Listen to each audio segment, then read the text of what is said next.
ஒரே தெய்வத்திடத்தில் எல்லா விதமான நலன்களையும் பெறணும்னா அதுக்கு நாம் செய்ய வேண்டிய வழிபாடு சிவ வழிபாடு.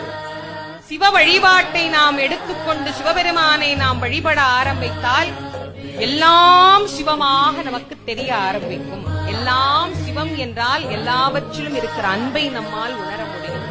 எல்லாவற்றிற்குள்ளேயும் இறைவன் இருக்கிறார்.